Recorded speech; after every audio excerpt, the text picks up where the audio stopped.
ერთმა გიგანტურმა აფეთქებამ. არა მხოლოდ კოსმოსის შეარყია, არამედ ჩვენი წარმოდგენაც სამყაროს ყველაზე ძლიერი აფეთქებების შესახებ და ვართ ასე შერყეულები. 2025 წლის 2 ივლისს ჩაწერილი გამა-გამოსხივების აფეთქება GRB ყველაზე გრძელია ამ დრომდე დაფიქსირებულ ამ სახის მოვლენათა შორის. გაგზავნა თითქმის 1 დღეს. შედარებისათვის გეტყვით, რომ როგორც წესი, გამა-გამოსხივების აფეთქებები მხოლოდ მილიწამებიდან წუთებამდე გრძელდება.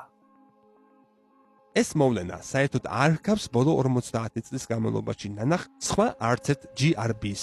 გამა-გამოსხივების აფეთქებები არის კატასტროფული მოვლენები, რომლებიც მიჩნეულია, რომ მხოლოდ ერთხელ ხდება, რადგან მათი წარმომქმნელი წყარო ვერ ახერხებს გადაურჩეს დრამატულ აფეთქებას. ამ მოვლენამ გაგვაუქნა არა მხოლოდ იმიტომ, რომ განმეორებითი მძლავრი აქტივობა აჩვენა, არამედ იმიტომაც, რომ პერიოდული იყო, რაც ამ დრომდე ჯერ არასოდეს გვინახავს. ამბობს დუბლინის საუნივერსიტეტო კოლეჯის ასტროფიზიკოსი ანტონიო მარტინ კარელიო.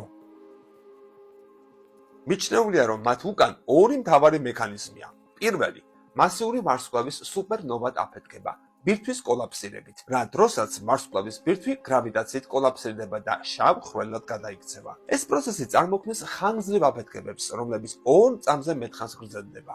მეორე მექანიზმი მოიცავს ორი ნეიტრონული ვარსკვლავის შეჯახებას და ერთმანეთთან შერწყმას. ამ დროს 2 წამზე ნაკლები ხანგრძლივობის აფეთქებები წარმოიქმნება.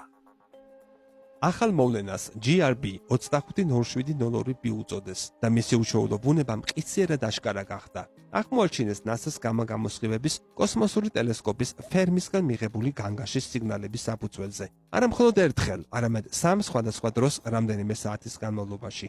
რადგან როგორც ჩანს, ობიექტი გამოსხივების მრავალჯერადი განმეორებადი აფეთქებების სახით პულსირებდა. უცნობია, ჩვენგან რა მანძილზე მოხდა ეს აფეთქება, მაგრამ ასევე ძლიერ უცნაურია ამ მოვლენის წინამორბედი, ძლიერ უცნაური ფორმის გალაქტიკა, რომელიც 2 სხვადასხვანაირ რეგიონად გაყოფილი ჩანს.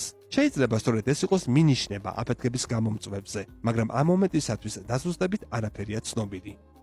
გამოიწერე კოდის YouTube არხი. ნახე უამრავი საინტერესო ვიდეო სხვადასხვა თემაზე.